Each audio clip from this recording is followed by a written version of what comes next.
para saan yan? Ito, gagawa kasi ako mamaya ng sky lantern sa bahay. Ay, mamaya nga pala magsisimba ako. Sino sasama? Ay, sige, ako sasama. Sige. Ayoko, tinatawad kasi ako eh. Eh, kailan ka ba huling nagsimba? Siguro mga 8 years old pa ako nun. Tignan mo. Hanggang ngayon ba, Grabe. nagda-doubt ka pa rin sa existence ni God? Kaya nga. Titignan nyo, kung nag-exist si God, edi sana walang war, walang pangit, walang may sakit. Magsisimba na lang ako, Mother Faith, pag may kumbento ka na. Sus, grabe. Uy, Faith, ano nangyari dyan sa braso mo? Ah? Ayaw nga, no, nagkapa siya. Nato. Ano yan, hinampas mo sa tubo? Grabe, Faith. Huwag mo naman sakta yung sarili mo. Grabe. Payat mo na nga. Sige, pagtulungan nyo lang ako.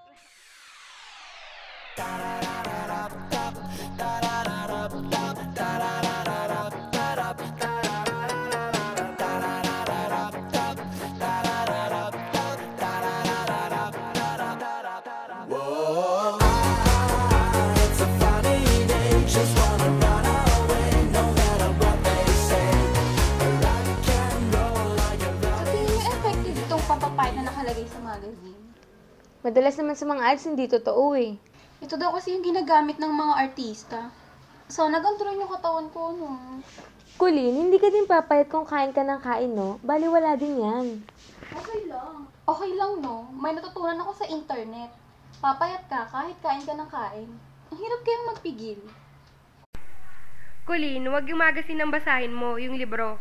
Kaya tayo nagpunta dito para magpaturo kay Faith. Babagsakan na naman yan bukas eh. Magpapaturo na lang kay Faith after niya basahin yung libro. Mas madali ako matututo pag ganun eh. Di ba, Faith?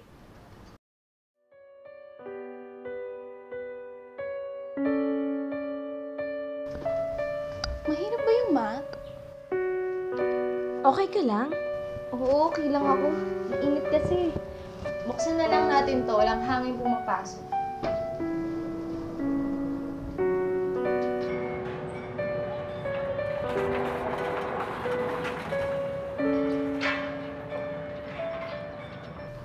So ano girls, anong oras tayo uwi mamaya? Hindi ako pwedeng magpagabi ha. Mapapagalitan na naman ako ni Lola.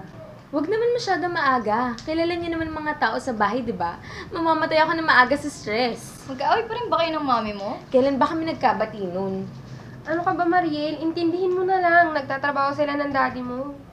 Wala na kasi silang oras para sa amin ng kapatid ko. May oras lang sila para pagalitan kami. Eh, bihira na nga lang kami magkita-kita eh. So, anong oras tayo uuwi? Mga 10? Yes, Mariel. Oo naman. May buhay din kaya kami. Ikaw na lang mag-isa dito. Ayoko nga.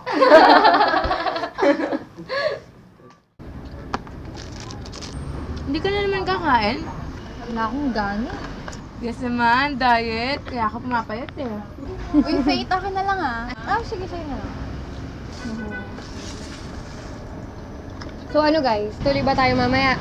Nag-text yung daddy ko. As usual, di na naman ako pinayagan. Huwag daw muna ako magpagabi. Eh bakit naman? Eh di ba 18 ka na rin naman? Ang OA hindi ka pa niya pinapayagan. As if naman magpaparip tayo, di ba?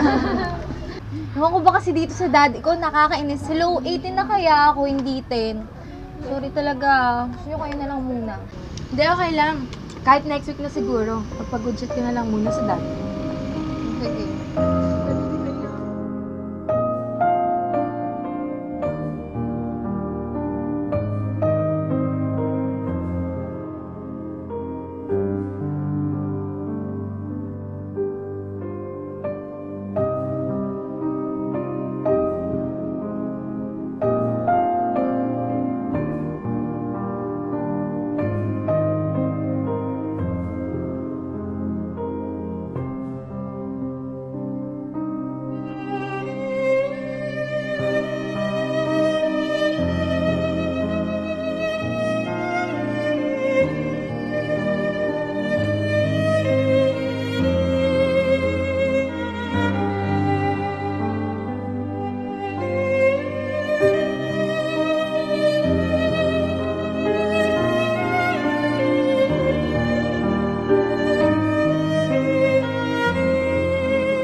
tsaka isang linggo na rin siyang hindi pumapasok. Hindi ko rin naaabutan mag-online. Sige, tara na.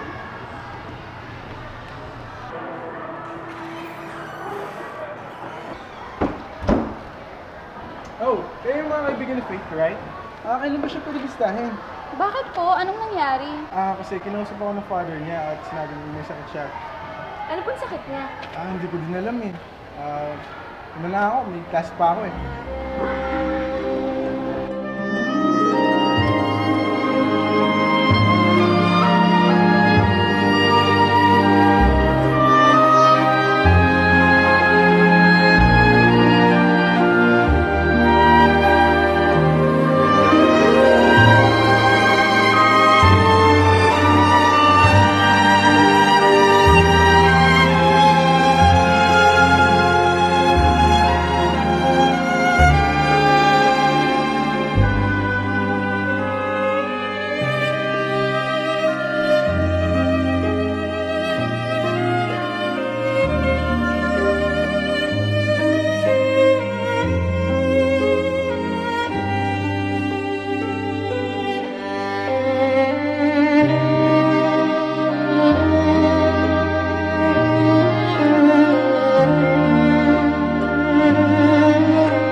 O kayo pala, wala si Faith dito eh. Tito, please. Kung alam niyo po kung nasan si Faith, ipuntahan na lang namin siya. Gusto lang namin siya makausap.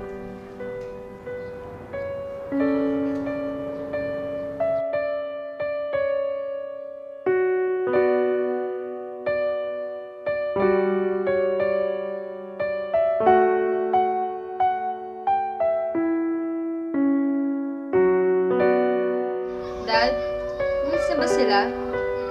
Ayoko kasi makita nila ako nagkakaganito eh. Ayoko makita nila ako nahihirapan.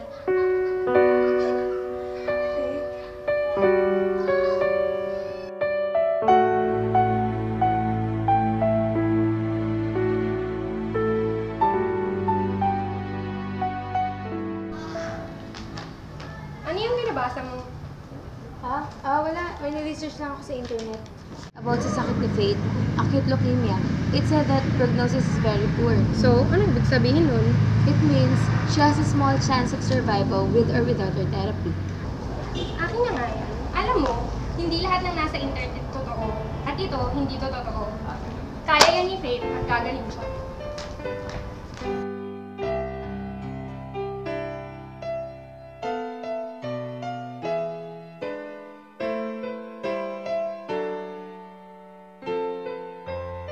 Bakit naman dati, nung nagka-car accident sila mami at daddy, wala akong ginawa kung hindi ipagdasal na mabuhay sila. Wala namang nangyari, wala naman nagawa ang mga dasal ko. Pero iba sa kaso ni Faith, alam ko na dasal lang talaga ang makakatulong sa kanya.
birthday, Faith!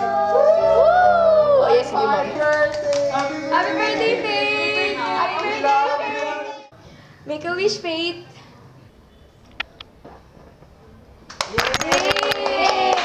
Anong wish mo? Kung sabihin, hindi yun magkakatotoo. Matutupad tong wish ko, I assure you. Happy birthday.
May mga taong nagpapaunawa sa atin ng kahalagahan ng pamilya. Ang mga taong nagpapaunawa sa atin ng kahalagahan at pagtanggap sa buhay. Ang mga taong nagpapaunawa sa atin ng mga bagay na hindi natin maintindihan at mga bagay na hindi natin matanggap.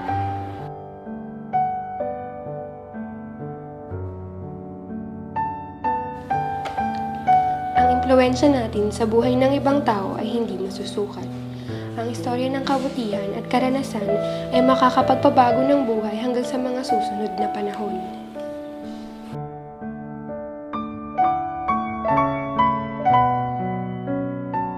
Ang tao pwedeng makalimutan ng iyong mga sinabi o nagawa, pero hindi nila makakalimutan ang ipinaramdam mo sa kanila.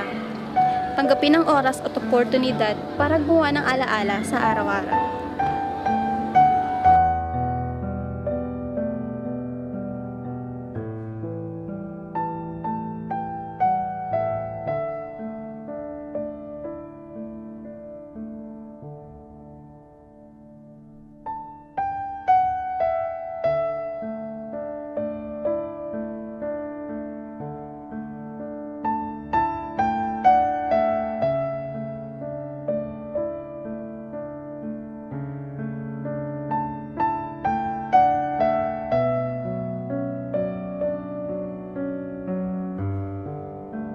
Huwag tayong mapapagod na magbigay ng ilaw sa mga taong nangangailangan ng liwanag.